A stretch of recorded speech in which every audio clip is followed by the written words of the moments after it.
খবর বাংলা।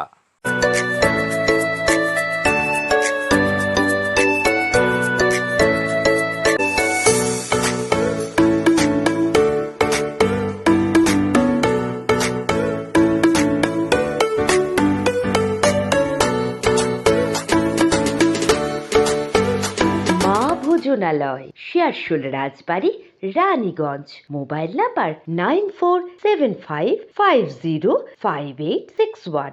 22শে জানুয়ারি 2024 ইতিহাসের পাতায় লিপিবদ্ধ হতে চলেছে, কারণ এই দিনে অযোধ্যায় ভগবান শ্রীরাম মন্দিরের অভিষেক ঘটতে চলেছে। তারপরে রাম মন্দিরের দরজা ভক্তদের জন্য খুলে দেওয়া হবে, যাতে প্রতিটি ভক্ত এই মন্দিরে এসে শ্রীরামের দর্শন লাভ করতে পারবেন। তাই মন্দিরের উদ্ঘাটন উপলক্ষে রাম মন্দির আন্দোলনের সাথে যুক্ত প্রতিটি আন্দোলনকারীকে আমন্ত্রণ পাঠানো হয়েছে। এমনই একজন আন্দোলনকারী হলেন অভয় বার্নওয়াল, যিনি আসানসোলের বাসিন্দা। চলুন শুনে নিই আসানসোলের অভয় বার্নওয়াল সাংবাদিকদের কি বলছেন। 30 अक्टूबर को हम लोग आसनसोल से 21 अक्टूबर को निकले थे।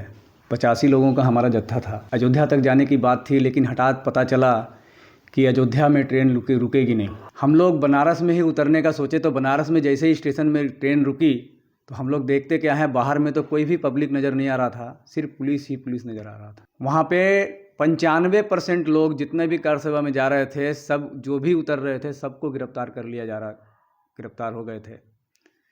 मैं किसी तरह से छुपता हुआ निकल करके लोगों के बीच से होते हुए मैं बाहर निकल गया था। दशाश्वमेध घाट पहुंचा था। वहां पर गंगा स्नान करने के बाद 350 किलोमीटर पैदल चल करके मैं 28 तारीख को अयोध्या के बगल में स्वयंवर नगर है, वहां पहुंचा था। क्योंकि 30 तारीख को कार सेवा का डेट निर्धारित था, तो 28 तारीख शाम से लेकर के मैं 2 रात और 1 दिन लगभग 36 घंटे एक ईख के खेत के अंदर छुपा हुआ था, बिना कुछ खाए पिए।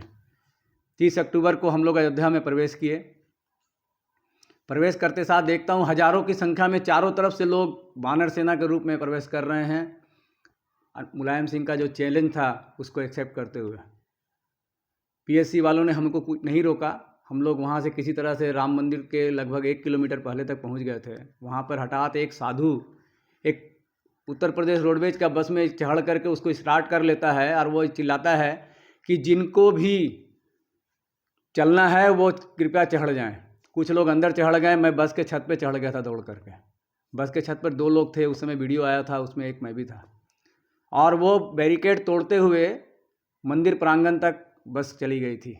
और जा करके मुझे समझ में नहीं आया मेरे अंदर क्या प्रवेश कर गया। मैं कूदता हुआ ऊपर गुंबज में चढ़ गया था और अपने भगवान राम की पताका हमने वहाँ पर लगाई थी, ध्वज को लगाया था और लगा कर वहाँ से नीचे उतर आए थे। उतरने के बाद जैसे ही हम लोग मंदिर परिसर से बाहर निकले, हठात चारों तरफ से गोलियां चलने लग गई थी। मेरे सामने ही लगभग 8-10 कार सेवकों को गोली लगी थी, किसी के माथे में, किसी के सीने में, किसी के गर्दन में। कुछ समझ में नहीं आ रहा था। मैं किनारे सट गया था, लेकिन मैं देखता क्या हूँ कि मेरे साथ एक व्यक्ति जो 2 दिनों से मेरे साथ था, उसको भी एक गोली लगी और वो गिर गया। मैं समझा कि शायद मैं उसको यदि उठा करके ले आऊँ तो उसको वो ठीक हो सकता है। मैं भी आगे बढ़ गया और मुझे भी हठात गोली लगी। मुझे समझ में नहीं आया क्या हुआ, मैं गिर गया।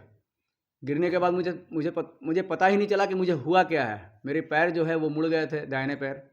शब्द नहीं है मेरे पास, ये निमंत्रण पत्र है, मैं बयान नहीं कर पा रहा हूँ।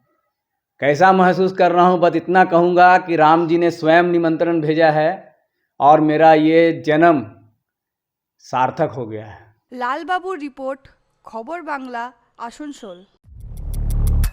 রানীগঞ্জ। ফোন নাম্বার 7679468637 এবং 9434546671।